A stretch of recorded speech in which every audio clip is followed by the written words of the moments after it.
menjelaskan materi tentang komunikasi organisasi. Apa itu komunikasi organisasi? Menurut Erwin Pace dan Don F. Fowles, komunikasi organisasi adalah pertunjukan dan penafsiran pesan di antara unit-unit komunikasi yang merupakan bagian dari suatu organisasi tertentu. Lalu, apa sih hubungan ilmu komunikasi dengan organisasi? Hubungan ilmu komunikasi dengan organisasi terletak pada peninjauannya yang terfokus pada manusia-manusia yang terlibat dalam mencapai tujuan organisasi itu sendiri. Unit komunikasi organisasi tersebut adalah hubungan antara orang-orang tersebut dengan jabatan-jabatan yang berada di dalam organisasi. Tujuan komunikasi organisasi adalah memudahkan serta melancarkan jalannya suatu organisasi tersebut.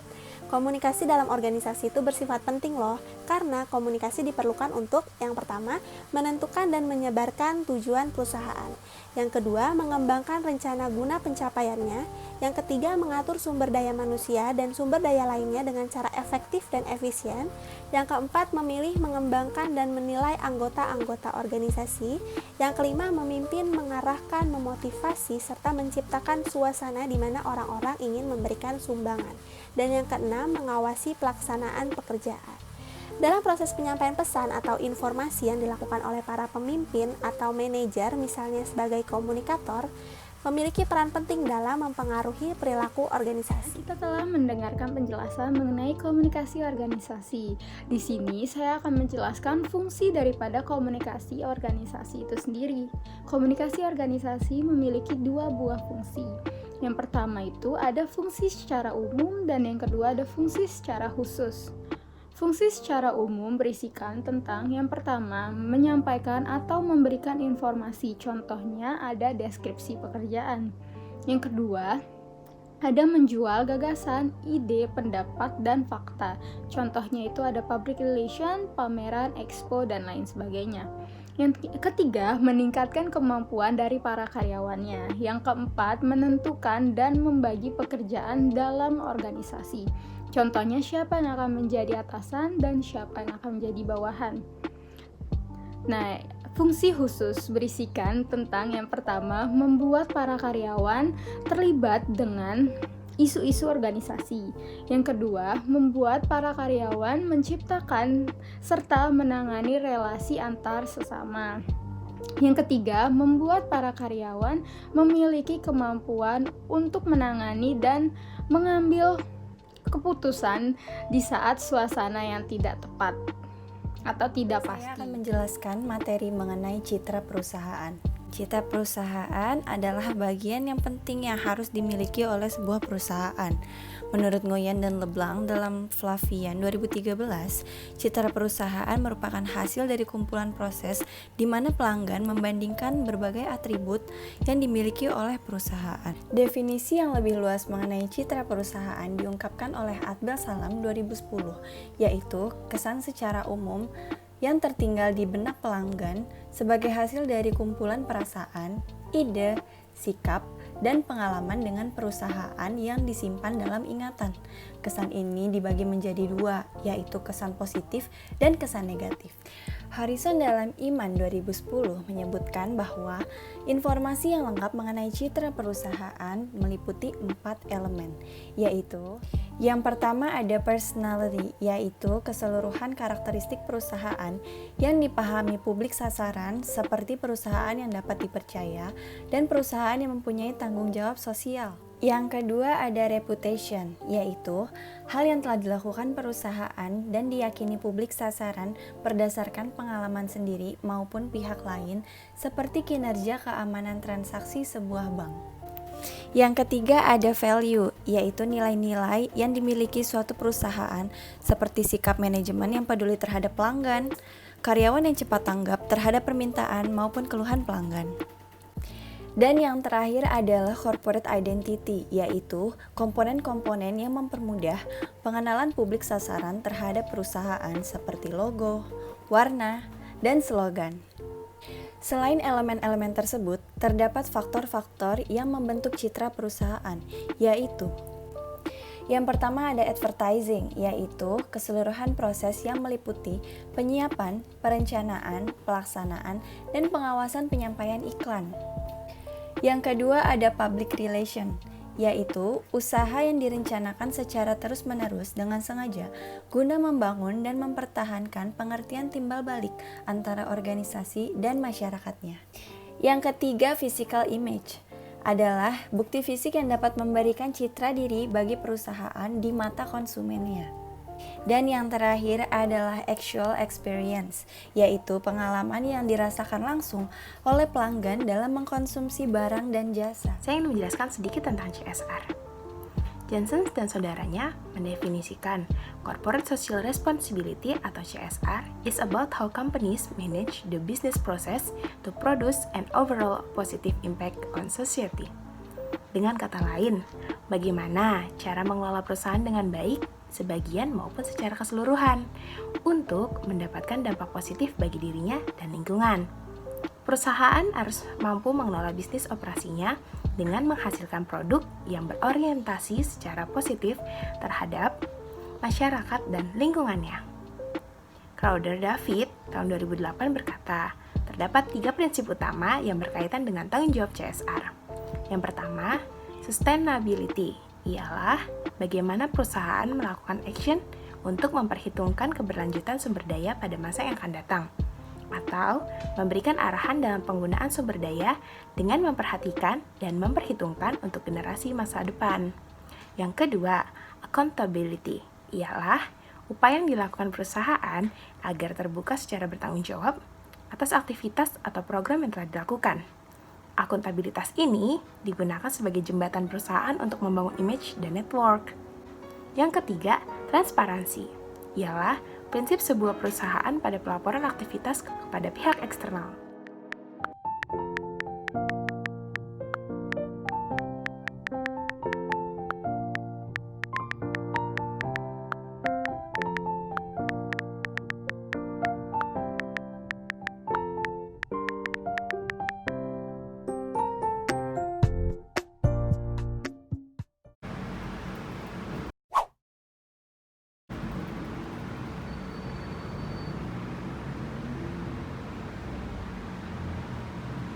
Halo, Ca.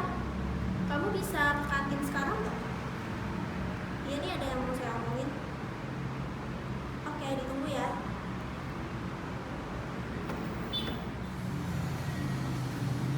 Siang, Ibu. Iya, sini dulu. Ada apa ya, Bu? Gini loh, Ca. Jadi, saya tuh kepikiran kalau saya tuh mau ngebangun perusahaan kita lagi nih. Cuman saya belum tahu rencananya kita mau bikin program apa. Kamu kira-kira ada ide? Saya sih belum ada ide ya Bu, tapi nanti bisa dipikirin lagi sih sama divisi humas. Kalau mau bisa saya adain rapat nanti sama divisi humas, nanti bisa saya bikin laporan. Ya udah. Kalau gitu nanti sampai jam 1 saya tunggu ya. Laporannya di sana. Bisa-bisa.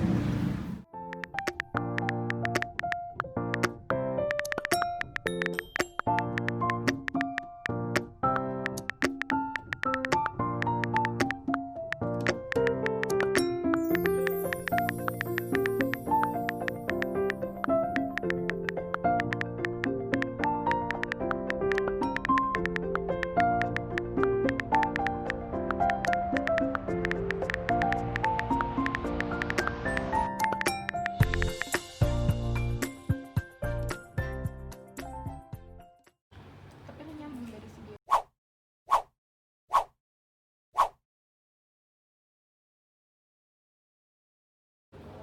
Nyambung banget. Tapi ya gitu deh. Gue kira awalnya dia mau baca tuh.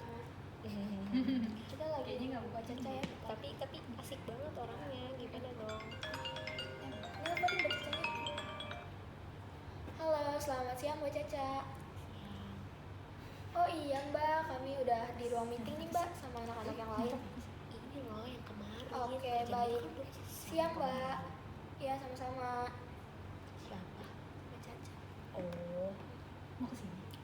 iya kita kan mau rame.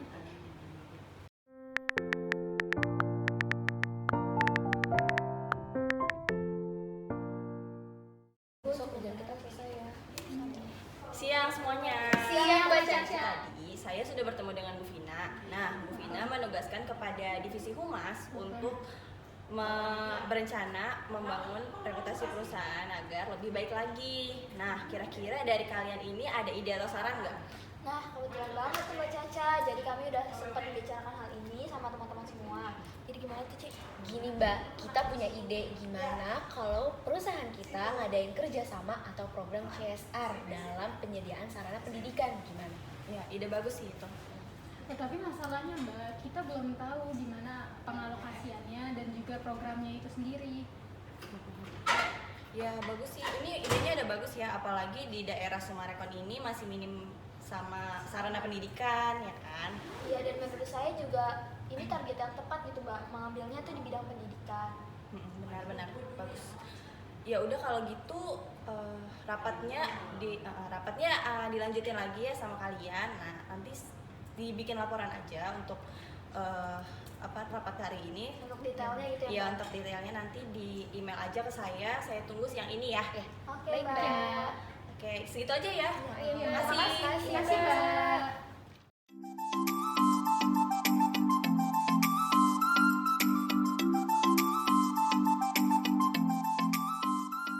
Teman-teman, tadi kan kita udah bahas sama Mbak Caca kalau misalnya kita mau ngadain program CSR.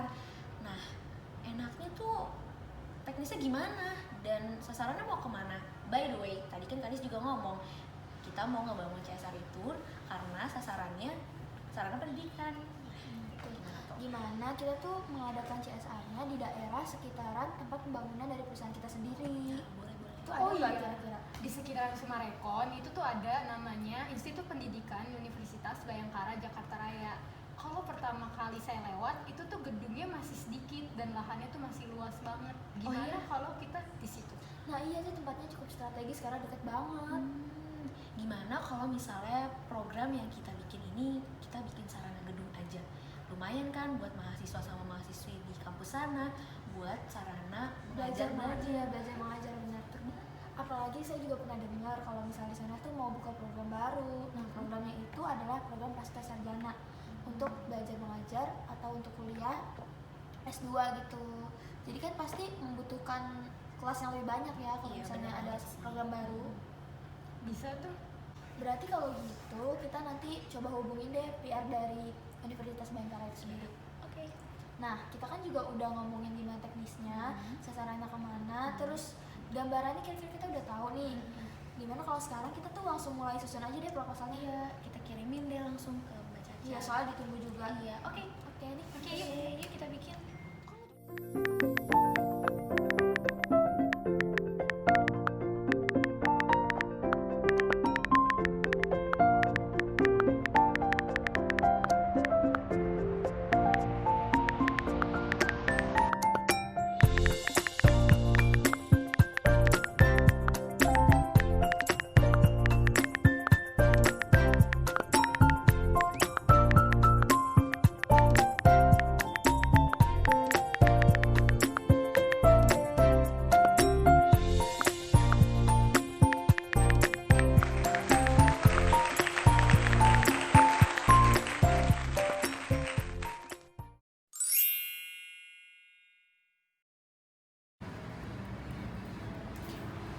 Hai Ca, gimana kabarnya? Ada lebih lanjut nggak? Ada nih Bu, nih kemarin divisi humas udah mengirim laporan sementara ke saya. Nah, dari hasil rapat kemarin mereka menyarankan, memberi ide, katanya mereka ingin membuat program CSR. Nah, untuk fokusnya mereka di fokus pendidikan, bidang pendidikan, karena kalau dilihat-lihat di daerah Sumarekon ini masih minim pendidikan. Boleh sih, bagus idenya. Terus untuk detail lebih lanjutnya nanti dipresentasikan sama divisi humas. Kalau saya lihat jadwal ibu sih, ibu kosong di sore ini. Kayaknya kita bisa bikin rapat pada waktu tersebut. Yaudah, ntar saya tunggu kabar lebih lanjutnya aja ya. Jadi saya mau balik ke ruangan saya. Iya. Makasih nih Ca. Terima kasih Bu. Iya.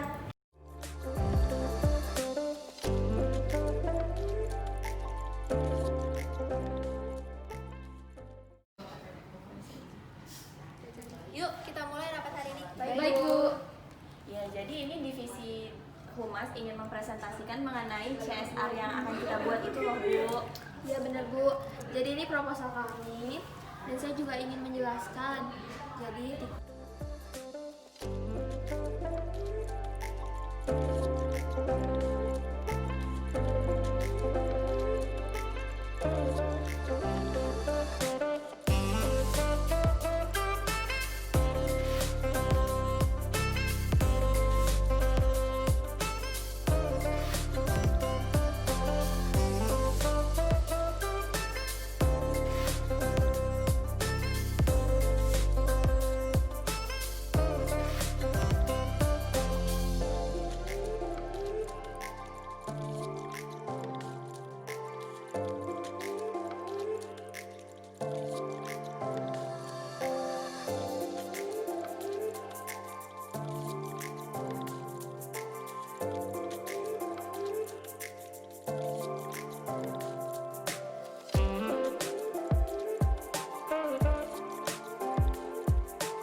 Oke, jadi ini rancangannya udah bagus. Kalau dari perancangannya sudah matang juga. Jadi nanti kita tinggal hubungin pihak Universitas Bhayangkara Jakarta. Iya Bu, kita juga udah punya nomor dari Humas Ubara.